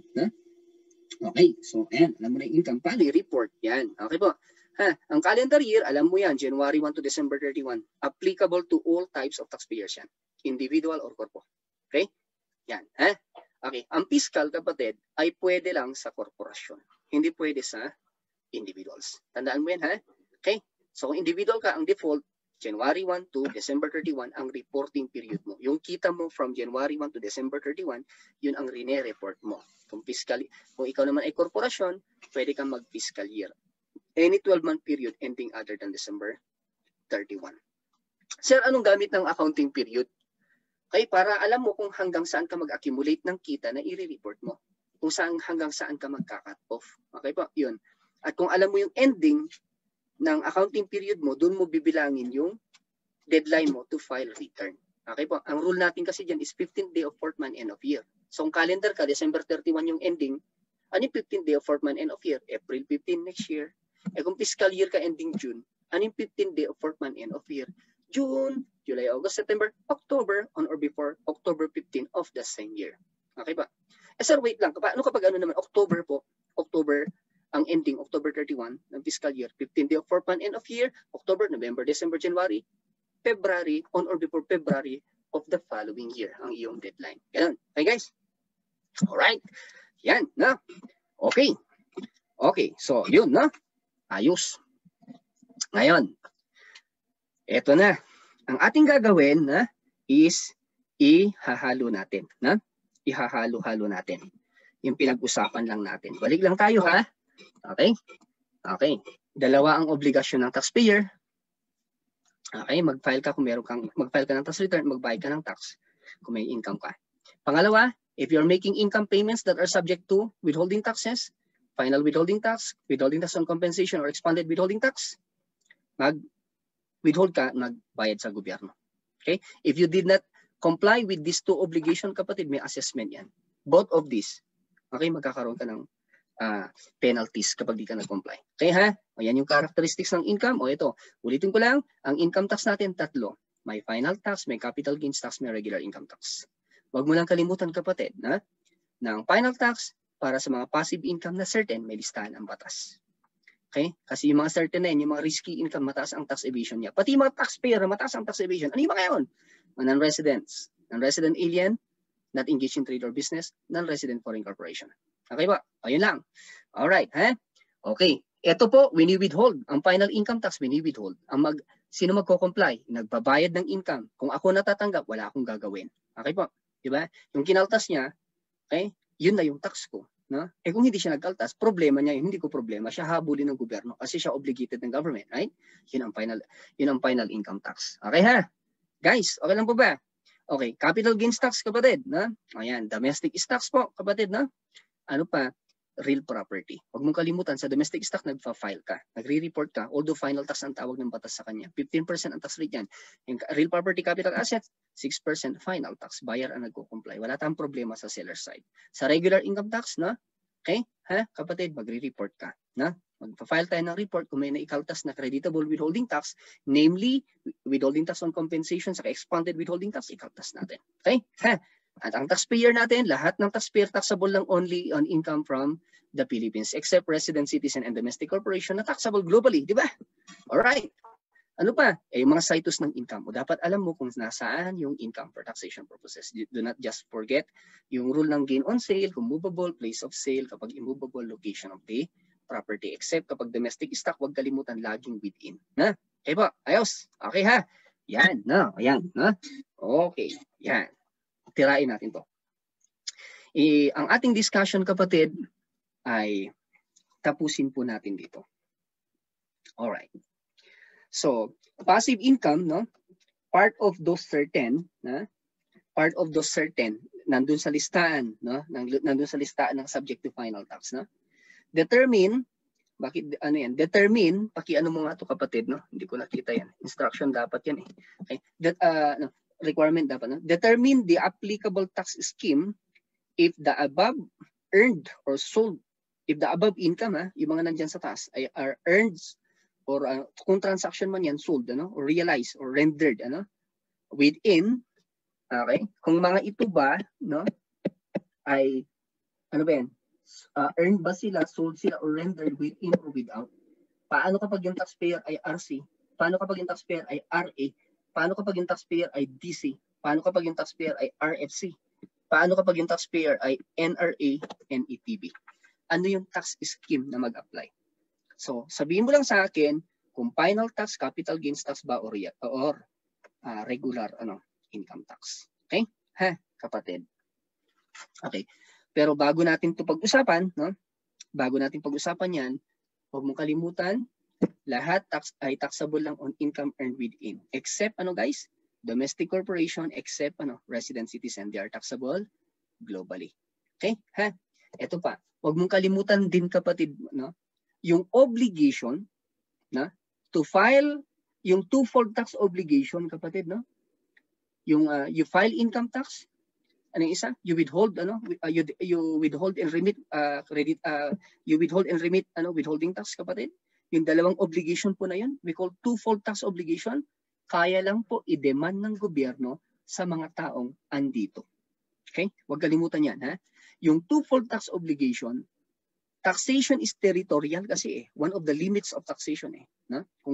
Kung na-discuss na din yung principles of taxation in general, na-gets mo 'tong mga to. Very smooth. Ang aking topic lang kasi ay tarito guys, ang aking topic lang kasi is principles of income tax. So income tax lang yung tinitingnan natin. May mga iba pa, principles of transfer tax, principle of business tax, di ba? Okay? O income tax lang kasi tayo eh. O, wag mo kalimutan to, ha? Ang tax ay territorial. Yung obligation na, hoy, mag-file ka nga ng income tax return. Hoy, mag-deduct ka nga ng withholding tax. Yung obligation na yan, guys, mare-require lang yan kapag nandito sa Pilipinas yung taxpayer. Okay? Or connected siya within the Philippines.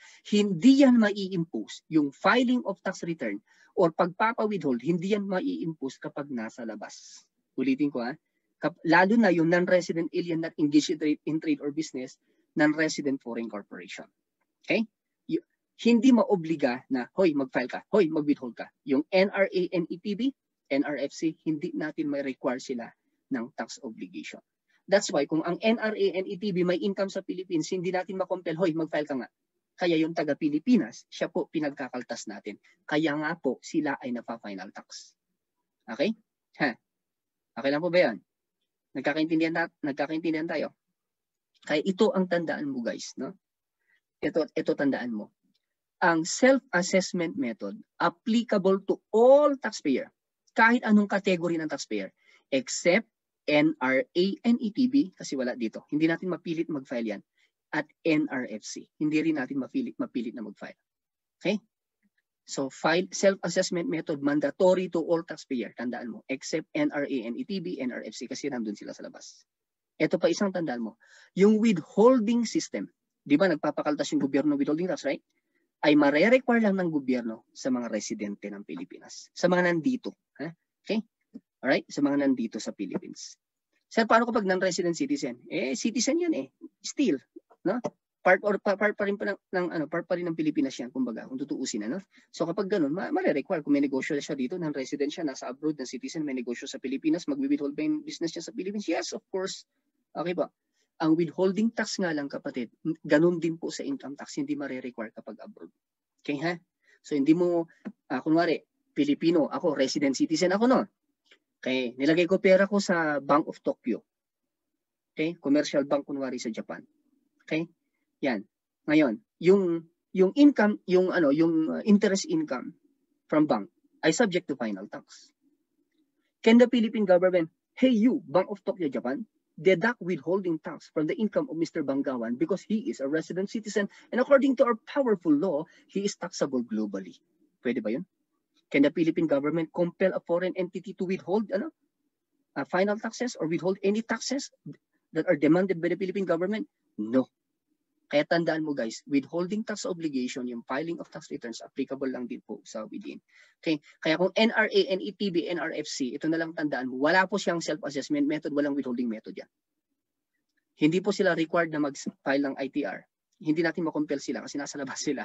Hindi rin natin sila makompel, ay mag-withhold na kayo. Hindi natin magagawa yan. Yung all the rest, applicable po yung rules ng self-assessment saka withholding method. Okay? Sige. Ito ha. Gagawin natin to kapatid. Ha? Game ko na. Okay. Ha? So, ang ating gagawin, una muna. No? Una, ito. Pwede bang i-clear yan? All drawings. Ngayon. Itong passive income, no? Unahin natin to. Na part of those certain. So, kasama siya dun sa mga income na subject to final tax, no? What if earned within siya? Susundan mo ko? And what if earned without? Tapos, resident citizen, resident alien, domestic corporation, resident foreign corporation, saka NRA and ETB, ang kumikita. Ano ang tax scheme na mag-a-apply? Final tax ba? Capital gains tax ba? Ganun ba? O regular tax? Okay po. Ha? Sige ha. Okay. Kung kasama siya kapatid, unahin natin yung una ha. Ito guys ha, pinag-uusapan natin. Okay. Alright. Na. Kung residency, kung within yan kapatid, paano ba i-tax in the Philippines yung passive income na part of those certain? Pina-final tax natin yan in the Philippines. Okay? Ha? So kung RC yan, resident citizen, FIT lang yan. Kung RA, FIT din.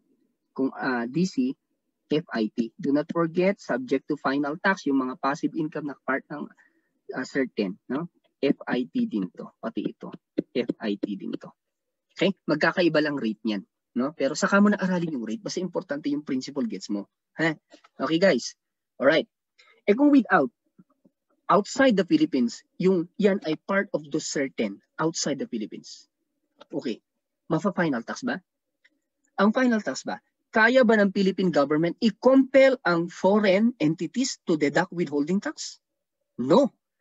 Magbayad ka ng income tax, mag-withhold ka ng income tax, magagawa lang ng Philippine government yan kapag yung taxpayer andito sa Pilipinas. So, ang withholding cannot be done abroad. So, ilagay mo na lang sa puso mo, no withholding tax abroad, period. Okay po ha? Okay. Paano yan? Kung resident citizen, natatax siya within and without. Yung income niya guys is taxable within and without. Paano na ngayon itatax yung without? Income niya without? Walang final tax without. Ha? Kasama sa certain yan, subject to final tax sana, pero walang final taxation without because the Philippine government cannot compel foreign entity because of territorial consideration, di ba? O paano na i-tax? Kung ang income ay hindi na-tax ng final tax, paano na i-tax? Tandaan mo kapatid, RIT ito, regular tax. Aha. Sir, kapag resident alien, paano? Saan ba na-tax ng resident alien? Ha? Within the Philippines lang, di ba? So, paano kapag may income outside? Ano to? Exempt. Okay po. Kung domestic corporation, natatax din ba globally? Yes. Sa abroad, may final tax ba abroad? Wala. Hindi makompel ng Philippine government na mag-withhold yung mga entities abroad. So, anong tax nito? RIT. Susundan mo ako, ha? Eh, how about resident foreign corporation? Ha? Saan natatax yan? Philippines lang. So, ano to? Exempt din. How about NRA and ATB? Umalis na siya. Nag-God bless na, no? Okay. Ito din po ay exempt. Kasi taxable lang po siya in the Philippines. Okay ha? O, tingnan mo to kapatid. Walang final taxation abroad. Iisa lang ang tax system na nasa abroad. Ano yun? Regular tax. Kaya kung may income abroad, subject to regular tax po yan. Ha? Okay. Ayos. Alright. Okay ha? So copy yan. Guess mo yan. Okay. Isa pa lang tayo. Okay. So, eto na. Okay? Wait lang. So, i-undo ko kaya. Ano ba i-clear to? Ini-clear ko eh. Clear my drawings. Okay. Alright. Ayan na. Okay. So, punta tayo sa pangalawa. Ha? Gumana eh. Kanina, no, nakita mo yung treatment ng passive income, kasama siya dun sa subject to final tax. Na. Okay, paano kapag ganito? Other naman po siya. No? Other passive income. Kung other passive income, kapatid, na, hindi siya kasama dun sa mga subject to final tax. So kung hindi siya kasama dun sa mga income subject to final tax, anong income tax papasok? Regular tax, di ba? Regular tax. Kasi hindi siya kasama sa certain regular tax. Okay. So paano kapag earn within muna yan? Earn within the Philippines yung other passive income. Ha, kung okay, earn within, no? Nandito sa Pilipinas yung yung income, no? Resident citizen taxable within and without. All the other taxpayers taxable lang on income within except resident citizen and domestic corporation, right? So, kung resident citizen yan, RIT ang tax niya. Kasi hindi siya kasama sa listahan ng final tax. Kung resident alien yan, RIT din. Domestic corporation, RIT din. Kasi wala siya sa listahan ng subject to final tax. Okay? Resident foreign corporation, RIT din. How about NRA and ATB? RIT ba? Ang RIT, required ka na mag-file ng return. Can the Philippine government compel an NRA and ATB and NRFC to file income tax return? Hindi po. Kasi nasa labas ng bansa sila, di ba? Di ba? Hindi ma-require natin na mag-file ng return or mag-withhold. Kaya anong tax nito? Final tax to. Final income tax. Tandaan mo. Ha? Okay? Walang regular tax po ang NRA and ATB saka NRFC kasi nasa labas sila. Okay? Wala din po silang final tax, final withholding tax obligation. Pilipinas ang magwi-withhold against them kung may income sila. Kaya final income tax to. Well, ang rate kung NRA and ATB 25%, kung NRFC 30%. Guess what? Uy. Ha? Guess what? Alright. Ha? Ayan. Kung without. Okay? Edi RIT to. Kung RA, resident alien, Philippines lang natatax yan. Exempt yan. Okay? Kung DC, taxable globally, di ba? Walang final tax, di ba? Di RA, RIT yan. RIT. Kung RFC, exempt yan. Okay? Alright? Kasi within the Philippines lang taxable. Ano kapag NRA and ATB, yung income is without? Taxable lang within yan din. Ano to? Exempt din. Repeat, 20% ang tax nito saka 30%. Okay? Gets, guys? Ano? Ganon, na? Alright. Okay? O, sige. Ngayon, punta tayo dito sa third. How about this one? Capital gain from sale of domestic stocks directly to a buyer. Okay, na? Yan ha? So, i-discard ko ulit. And then, from current slide. Okay? Sige, ayos. Now, what about this naman, no? Capital gain from sale of domestic stocks directly to a buyer. Paano daw kapag if the above, sabi niya, are earned or sold, no? Within or without. So, in our case, dito sa pangatlo, i-assume natin na yung sale, etong sale ang pinag-uusapan diyan, na benta outside yung domestic stocks. Ay within. Nabenta within at nabenta outside. Sale ang pinag-uusapan natin sa number 3. Okay ba? Ayos na. Okay guys. Alright. Ha? Ito. Ano ang tax ng pagbenta ng domestic stocks directly to a buyer kung ang taxpayer ay resident citizen na taxable globally, resident alien na taxable lang in the Philippines, domestic corporation na taxable globally, and resident foreign corporation na taxable lang in the Philippines, and NRA and ATB na taxable lang in the Philippines. Okay? Well, ang tax niyan, CGT, di ba? CGT, 15% CGT. So kung resident citizen to, capital gains tax. Yung 15% po na CGT yan. Pati ito, CGT din to. Okay? CGT yan. Kasi within. Yung gain ay within. At anong tax niyan dito sa within? CGT. So CGT. Pati ito, CGT. Pati ito, CGT. Okay? Kapatid? How about NRA and ATB? Final tax ba? Kapatid? Mapa-final tax ba yan within the Philippines? No. Ito lang may special provision po ang ating batas, kapatid. Sila din po ay CGT. Kasi yung income na yan ay specifically taxed using a single rate. Sir, di ba sabi mo natatax ang NRA and ATB at NRFC ng 25% final tax kapag may income in the Philippines, di ba? Okay? Pina-final tax yan ng mga Philippine residents, no? Kapag NRFC 30% final tax, oo po. Pero ang pagbebenta ng domestic stock sa ating batas, iisa lang ang tax rate. Yung CGT lang ang tax rate sa domestic stocks, kahit sinong taxpayer. Kaya yan po yung pinaka-universal rule in taxation, sabi nga ng mga authors, no? Pinaka-universal rule po siya in taxation kasi kahit sinong taxpayer, pantay-pantay po siya. CGT po. Okay? Paano kapag without? Nabenta without. Yung domestic stocks nabenta without. Okay? Kapatid, huwag kang makalimot. Ang situs ng domestic stocks ay within the Philippines. Di ba? Ang gain on sale of domestic stocks always within. Naalala mo? Di ba? Ang situs on the gain on sale kapag movable place of sale except domestic stock always within. Nagas mo? So maski sa abroad binenta yung securities, yung domestic stocks, always in the Philippines yung gain. Kaya ito tandaan. So paano i-tax in the Philippines yan? CGT. So ano to? CGT yan. CGT yan. CGT yan.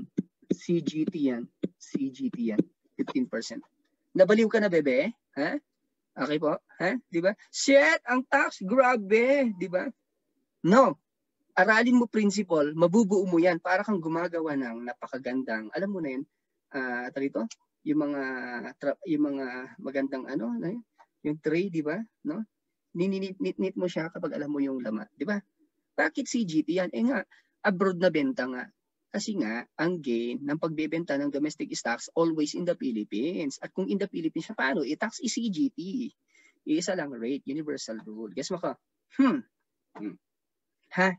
Okay, Kaya hindi yan earn abroad, maski ibenta mo abroad. That's it. Okay. Alright. Ito, no? Okay. We will proceed to the third category, na? Agad lang. I-share ko ulit. Share screen. Ayan. From current slide. Okay, na? Punta na tayo sa fourth. Pala, hindi. Tapos na tayo doon. Capital gains on the sale of real property naman, no? Real property na capital asset. May 6% CGT to, di ba guys? No? 6% CGT. Kapag resident citizen, taxable globally, domestic corporation, taxable globally, all the rest taxable lang in the Philippines, within and without. What if the sale naman? Determine to, sale naman. What if the sale occurred abroad? Kunwari, yung property is, no, not sale, kapatid, no? We presume location. I-edit ko para mas maganda, no? Walang kwenta ang sale kasi diyan. Kasi ang rule ng situs ng real property, location, di ba guys? Kahit ibenta mo pa yung property sa abroad, kung nasa Philippines yung property, within pa rin yung gain, di ba guys? Parang stocks, right? Di ba? Ang stocks kahit saan mo ibenta, always within. Ang property naman, kahit nasaan mo iusap, no, kahit saan mo ipakiusap, always within the location yung gain ng ng property. Okay po? So ngayon, location ang pag-usapan natin. What if, tanggalin ko to, if the property is if the above property is located, no? Located within and without. Klaro na ba? Okay po, if the property is located within or without. Kasi walang effect po yung kung saan mo siya ibenta. Ha? Kasi nga, taxable siya sa location niya. Okay po, ang situs is location. Diba? Okay, so what if within siya, what if without? Okay, kung within yung property, anong tax? Final tax. CGT. CGT na final tax na 6%. So 6% ano to? CGT. Yung kanina, yung domestic is tax 15%. Okay? Eh kung resident alien, nandito rin lang naman no? Ganun din, 6% na CGT. Eh kung domestic corporation, ganun din. 6% na CGT. How about resident foreign corporation? Well, CGT dapat yan. Problema sa ating batas, the NIRC did not anticipate, okay, CGT taxation of resident foreign corporation. Why? Because in our law, under the Constitution, kapatid, bawal magkaroon ng property o lupa, ang foreign corporations. So the Philippine Congress at that time did not anticipate that foreign corporations could acquire land in the Philippines. Pero with the passage of new laws allowing foreign corporations to invest on condominiums, pwede na rin sila magkaroon ng real property ngayon, na condominium investments, na. Okay? So paano na sila i-tax? Eh sa ating batas, absent po ang taxation ng foreign corporation. Absent ang taxation, kapatid, ng foreign corporation sa CGT. So ito po RIT yan. Okay? Ha? Sir, bakit ganyan? Kapatid, kapag mag-conflict ang legal provision with principle, legal provision matters. Even if the principle says na ganito, kung walang sinasabi yung batas, wala ka dapat sasabihin kasi batas ang magdidikta. Good to know principles, guys. Alam mo, if you know principles, almost all provision of laws are anchored on principles. And if you're good on principles, you can anticipate what the law, even revenue regulation will say. Kapag may transaction na ganyan, tinitignan mo pa lang yan, master mo principle, alam mo ganito yan. Okay, kung practitioner ka na, anticipate mo talaga, nangunguna ka pa nga. Okay, ha? Alright, kaya lang, kung walang sinabi batas, wala ka ding sasabihin. Hindi mo pwedeng pangunahan. Okay? Okay po, only Congress can, di ba, can legislate rules, right? Okay, ha? Kung NRA, NETB, hatiin ko to, hatiin ko yan. Kasi kung NETB yan, guys, no, NETB, ang tax po niya, okay, in any capacity na magkaroon si NETB ng lupa dito, okay, ha, kung allowed, na, ang restriction is ano, corpo. Anyway, okay, ito po ay CGT, ito po ay RIT, foreign corporations are, walang provision doon. Okay, what if the property is sold? The property sold is without. Okay, yung property is nasa labas. Ulitin ko, lahat ng taxpayer taxable lang in the Philippines except resident, citizen, and domestic corporations, right? Well, okay. Yung 6% CGT, sabi ko sa inyo kanina, final tax yan. Di ba guys? Final tax siya. Okay? Yan. May final tax ba abroad? Wala. Kasi nga, hindi natin makompel yung foreign buyer. Oy, mag-withhold ka nga. Walang final tax abroad. Walang obligation to withhold abroad. Walang obligation na magpa-file ng income tax return abroad. So ano to? Kapag resident, citizen, RIT yan. Okay? Kung yung property ay located abroad, regular tax yan. Eh kung resident alien, exempt. Bakit exempt, sir? No? Nangyari. Okay? Yun. Okay? Kung resident alien, exempt po siya. Kung domestic corporation, RIT, taxable globally. RFC, exempt po if the property is located abroad. Kapag NRA, NETB, or NRFC, exempt na po yan. Kapag property is situated abroad. Okay? Yuhu! Gets? Ako Yan. So, ganun. Alright guys, last. Ito ating gagawin is discard ulit. Active income and other passive income not subject to CGT or FIT are subject to regular tax, right? Okay. Regular tax kapag active income. So kung RC, taxable globally, DC, taxable globally, all other taxpayers taxable within, right? Okay. Kung RC, within, if the income is earned within. Nandito, no? RC, RIT yan. RA, RIT yan. DC, RIT yan. RFC, RIT yan. Eh kung NRA, NATB, RIT sana. Problema, hindi natin ma-require siya na mag-file dito kasi nga wala siya sa Pilipinas at hindi siya taga-Pilipinas. Diba? So ano na lang, paano natin siya i-tax? FIT. Anong tax? 25% final tax kung NRA, NATB, NRFC 30% final tax. Gets? Okay. Eh kung ano, RC, without. Kung sa abroad, yung active income niya, RIT. Eh kung RA, exempt, kasi taxable lang siya in the Philippines. Eh kung DC, RIT. RIT. Kasi taxable globally yan maski yung income is earned outside. Eh kung RFC, exempt, kasi nga taxable lang in the Philippines. Eh kapag NRA, NATB, NRFC, taxable lang in the Philippines. So ano to? Exempt. Okay guys? Nakuha nyo? Okay?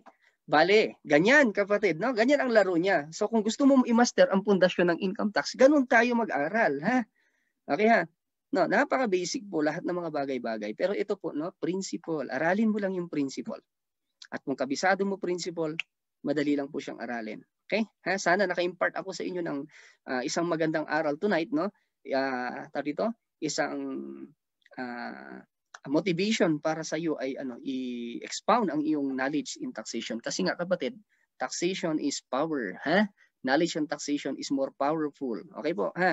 In financial accounting kapatid, kung magkamali ka diyan, i-reverse ni auditor, walang problema, walang financial consequence. Sa tax kung nagkamali ka, may assessment, masakit sa bulsa be. Ha? Okay po. Kaya magandang i-master po ang taxation. In fact, in the board exam, taxation now is the most difficult subject in the Philippine CPA board exam. Okay? Ha, magandang mag-aral in principle. Mabilis aralin niya. Huwag kang mag-aral ng tax na puro ka kodal. I tell you, mahihirapan ka. Okay? Kung puro ka rules, no? Mahihirapan ka dyan. Sure po yan. No? Kung principle, guided po, ang bilis po yan. Okay? Ha? Pero sabi ko nga sa'yo, kung merong walang sinabi ang batas, huwag kang mag-assume based sa principle mo. Ha? Hindi pwede yun. Bawal ang asumera dito. Ha? Okay? Ha? Ha? Guys, na? Alright, ha? Kapag magko-conflict ang law at principle, law ang susundin mo. Okay? Guys, noted? In a place wherein silent ang lahat, you can use your principle to come up with the best treatment, no? Okay. So guys, thank you very much. God bless you all, no? So this is Rayo. Okay? Guys, in the future, if you have friends there, lalo na yung mga tita-tito nyo na nahihirapan mag-review, na gusto pa rin maging accountant, subukan niyo po ang Rayo. Okay ha? Ang 13,000 kapatid ay hindi po nakakasakal sa bulsa pag-isipan niya. Kinabukasan mo to. 9 months po kami, comprehensive and zero-based kapatid. Talagang turo po ito na down to the bones. Okay po? We will build your foundation. Ha? Kasi ang purpose natin dito is not for you to pass the board exam. Ang purpose natin dito is how to build real professionals with real excellence. Ha? That is our vision. Okay po. God bless you all. Salamat po sa inyong pakikinig. No? And sana in the future, may apply nyo po yung ating konting pinag-aralan tonight. God bless you guys. Thank you. Thank you. Bye-bye.